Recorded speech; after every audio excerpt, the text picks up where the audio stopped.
back. Today, we're talking about Gottman's second principle for making a marriage work, and that is to nurture your fondness and admiration for each other. According to Gottman, fondness and admiration are two of the most crucial elements in a rewarding and long-lasting romance. Now, even if a marriage is in trouble, if their fondness and admiration systems are still intact, then the marriage is definitely salvageable. Now, both of these skills serve as an antidote to contempt, which is one of Gottman's four horsemen, and we definitely don't want that. By reminding ourselves often of our partner's positive attributes and qualities, we can prevent a happy marriage from deteriorating or bring a struggling marriage back to life. Now, one of the simplest and best ways to nurture our fondness and admiration is through gratitude. I want to tell you a little story. For the last 18 years, my husband and I have done something called morning snuggles. And that means that when we wake up each morning, if I wake up first, I'm going to lean over and snuggle him. If he wakes up first, which is definitely the more common, he's going to lean over and snuggle me. We've been doing this for 18 years and it's always been awesome. I've always loved it. But when I realized the power I had to control my brain and my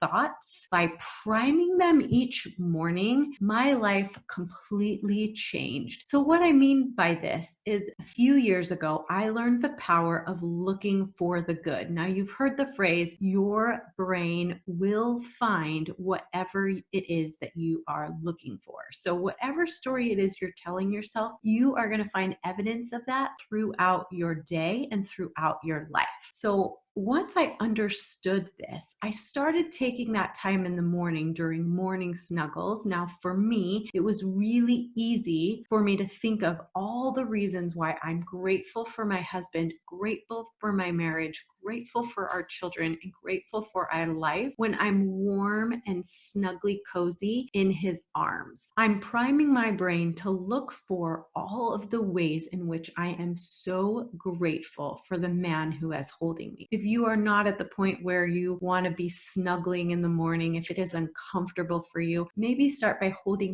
hands in the morning for a few minutes, or even just lying next to each other. But take that time when you first wake up to look for the goodness that is all around you in your relationship, in your spouse, in your family, in your children, and in your life. That way you're priming your brain to look for those things throughout the day. And then for those of you who have great gratitude practices in the evening, you will already have all of these incredible things that stood out to you all day long because you primed your brain to look for those things throughout the day. You can even go a step further by looking for the small things each day and then showing gratitude audibly to your partner by saying, thank you for going to work today. Thank you for helping with the dishes. Thank you for all the small and simple little everyday things that your partner contributes to your life together. Having a fundamentally positive view of your spouse and your marriage is a powerful buffer when things go wrong or when hard times hit. So my challenge for you guys this week is to use gratitude to bring your fondness and admiration